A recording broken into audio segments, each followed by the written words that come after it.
Hello बच्चों, let us see the question. The question says, यहाँ पे एक रिएक्शन दी गई है हमें।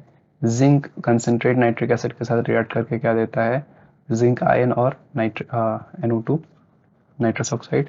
एंड देन सिल्वर भी जो है कंसनट्रेट नाइट्रिक एसिड का रिएक्ट करके सिल्वर आयन और NO2 प्रोड्यूस करता है। तो क्वेश्चन में कहा गया है which of the following cation has the highest percentage in above reactions. पहला ऑप्शन है जिंक आयन, दूसरा है सिल्वर आयन, तीसरा है बोथ हैव इक्वल परसेंटेज और फोर्थ है नन ऑफ दीज। ठीक है, तो यहाँ पे अगर हम देखें, जिंक आयन जिंक है, वो किस रिएक्ट कर रहा है? कंसनट्रेट नाइट्रिक एसिड से रिएक्ट कर रहा है। और यहाँ पे क्या बनाएगा? ये जिंक नाइट्रेट का फॉर्मेशन करेगा, that is ZnNO3 whole twice और प्लस NO2 बनेगा। ठीक है, इसी तरह यहाँ पे क्या, जिंक +2 में है, यहाँ पे ये -1 में है। सेम मैनर में सिल्वर मेटल भी क्या करेगा? कंसनट्रेट नाइट्रिक एसिड के साथ रिएक्ट करेगा और यहाँ पे क्या बनाएगा?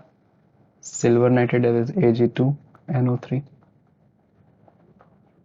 Sorry AgNO3। क्या बनाएगा यहाँ पे? Okay okay, sorry sorry, my mistake. यहाँ पे क्या होता है, ये इसके साथ रिएक्ट करके यहाँ पे ऑक्साइड्स बनेंगे, मेटल ऑक्साइड्स बनेंगे। तो जिंक क्या बनाएगा? जिंक बनाएगा जिंक ऑक्साइड।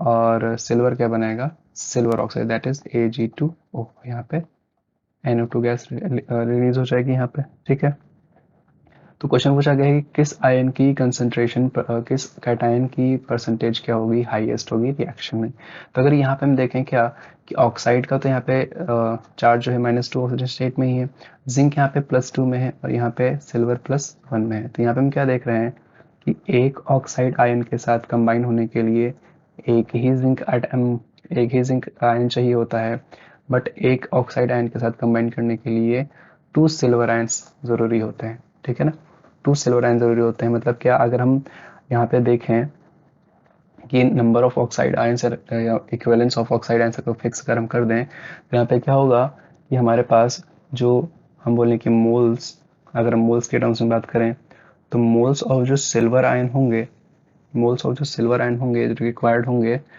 वो क्या होंगे? ये twice the number of zinc ions होंगे, twice moles of zinc ions होंगे। ठीक है, यानी क्लियरली हमें यहाँ से दिख रहा है कि जो मोल्स होंगे किसके, moles of silver ion will be greater than moles of zinc +2 ion। और जब सिल्वर आयन के मोल्स ज़्यादा होंगे तो इस रिएक्शन में फिर क्या हो जाएगा?